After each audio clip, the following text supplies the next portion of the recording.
Kaleshwaram project గురించి వద్దాం. Kaleshwaram project report commission పూర్తి చేసి ఇచ్చింది. సరే, రేపు మాపు క్యాబినెట్లో పెడతారు, విషయాలు బయటకు వస్తాయి. ఈరోజు అయితే ఆ పార్టీకి సంబంధించిన పీసీసీ అధ్యక్షుడు అయితే డైరెక్ట్గా దీంట్లో కేసీఆర్ దోషిగా కమిషన్ నిర్ధారించింది, మొత్తం తప్పులు చేశారు, ప్రాజెక్ట్ డిజైన్లకు వ్యతిరేకంగా, ఇంజనీర్ల డిజైన్లకు వ్యతిరేకంగా కట్టారు, ఇప్పుడు సోన్స్ చెప్పారు.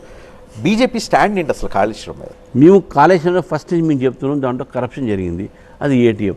మీ ప్రాజెక్టుకు యాక్చువల్లీ మీకు చెప్పండి, మహారాష్ట్ర మా గవర్నమెంట్ ఉండే, మా గవర్నమెంట్తోనే అప్పుడు ప్రాజెక్టు క్లియరెన్స్ తీసుకున్నారు వాళ్ళు.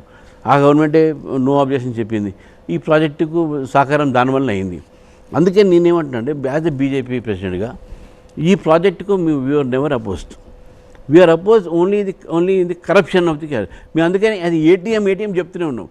ప్రాజెక్టుకు మేము ఎప్పుడు అగేన్స్ కాము, ప్రజలకు మంచి జరిగితే మేము ఎందుకు త్రుట్లో తప్పించుకుపోయిన ఈటెల రాజేంద్ర ఆ ప్రాజెక్ట్ అద్భుతమైన ప్రాజెక్టు, తెలంగాణకు వరద అని, తెలంగాణకి అద్భుతమైన ఇరిగేషన్ ప్రాజెక్టు, దీనికి అనుమతులన్నీ కరెక్ట్గా ఉన్నాయి, ఎవ్రీథింగ్ ఈజ్ పర్ఫెక్ట్ అని కమిషన్ ముందు చెప్పారు, నాకు ఇంటర్వ్యూలో చెప్పారు, అందరికీ చెప్తున్నారా? మీకు ఇంటర్వ్యూ చెప్పారు, నేను చూశాను. అప్పుడు ఆయన వారు మినిస్టర్ అక్కడ, అప్పుడు collective responsibility of the entire cabinet, వారు ఈ కెనాట్ గో బ్యాక్. బట్ నేను కూడా ఏం చెప్తున్నానంటే, ఈరోజు కాళేశ్వరం ప్రాజెక్టులో ఎక్కడెక్కడ రీఅలైన్మెంట్ చేశారో, మార్చారో, ఏమేమి రిజర్వాయర్స్ మార్చుకున్నారో, ఎక్కడ ప్లాన్ డిజైన్ మార్చారో, కేసీఆర్ గారు ఇంజనీర్స్ చెప్పకుండా వేరే చేశారా లేదా అన్నీ ఫాల్టే కదా.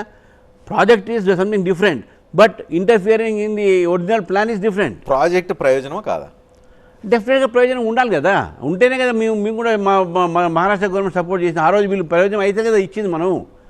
ఇప్పుడు తర్వాత అయిందా లేదా? తర్వాత అయితే నాకు తెలిసిన వరకు అయితే ఇట్ వాజ్ నాట్ ఒక ఇది కొన్ని ఎకరాలకే వచ్చి ఎంతైతే అనుకున్నాం, 1,00,000 ఎకరాలు, 1,00,00,000 ఎకరాలు, దానికి ఏం రాలేదు కదా నీళ్ళు అయితే. వచ్చినాయి అని చెప్తున్నాను, మీ పార్టీ నాయకులే చెప్తున్నారు. లేదు, అంత రాలేదు, ఏది ఎంత అనుకున్నా అంత రాలేదు. తర్వాత అన్ని రెయిన్ ఫెడ్తో డెవలప్ అయినాయి, కానీ not because of this project.